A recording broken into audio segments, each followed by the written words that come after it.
Hello and welcome. I'm Dario. I draw and write comics for a living. I do also storyboards, and I made this movie review channel because I think in the past 20 years we've lost the art of making good movies, and with all that Amazon, Netflix, cinema, like we lost quality. We lost quality, we lost budget, we lost the making movies on real film, like real actual physical film. I don't say digital is bad, but yeah. Today the review, and then we also got the political correctness, SJW, gender swapping thing, which, come on, Alien. Ripley was a woman, a strong character. Not just a woman, a character, a real person in the 1980s and 90s. And so was a lot. I don't say everything was good, but yeah. Let's get to the review after 1 minute 11 of ranting. The Last Samurai. Well, The Last Samurai, I have to say, it passed by me. The Last Samurai is an epic movie. It's really heroic. And in short, it's definitely a recommend. And it's a movie about finding peace, honor, and a way of life that is truly in harmony with the world, that is very chaotic, violent, greedy, and out of touch. So what's it about? I think I didn't look it up, and I watched it a couple of months ago. I guess his name is Captain Aldrin. He was a captain in the American Army in like the Native American Wars or American Civil War, and he moves in. He's haunted by the ghost of slaughtering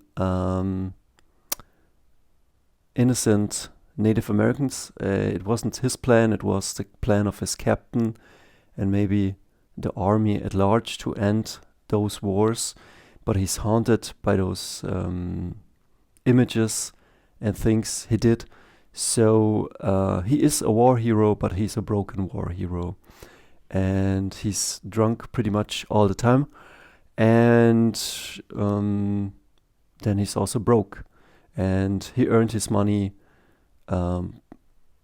just how to say, public speaking. But then because he's always drunk, he loses his job, and he gets offered to train the new national Japanese army, because feudal Japan is becoming imperialistic. And so they think about building an army like the West has.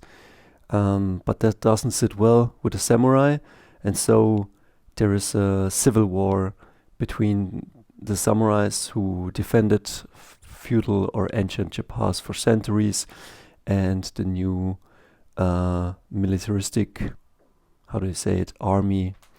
And he goes to Japan, and there in a battle he loses his Japanese platoon, which is ill-equipped and ill-trained, because they're pushed too hard too soon by the leaders. They're too arrogant, and that's it's a movie, I guess, about arrogance. That's why it's timeless. It's a movie about arrogance and being pretentious and wanting the big things. And he's definitely a good fighter. He's definitely a war hero, even in a strong state. And he manages to kill a samurai, which is in a red armor. Just stick with that. And then after the battle, the samurai take him with him, and they kind of sober him up, and then he learns to live like a samurai, and he learns the ways, and he doesn't understand why he's there, but then he seems to understand, and his life gets really quiet, and his demons kind of heal in this really beautiful samurai Japan, which can or is definitely violent, but they have their own ways to deal with this chaotic world. And after watching the movie, I got myself some books about the Code of the Samurai, and I kind of live or try to live by them as well. And yeah, it's kind of don't overeat, quiet your mind, attention, focus, master your craft, be honorable, don't be cruel, and stuff like that. Really a great movie with a great ending. I don't want to spoiler it, but yeah, it has a great theme. It is about honor. It is in the likes of Braveheart, Spartacus, Gladiator, and movies like that are very important for maybe young or adult men to find again strength in this chaotic world with all his subversions. And like the guy in La La Land said, we worship everything, we value nothing. And this movie brings your inner compass back to your center. I'm done. To the next review.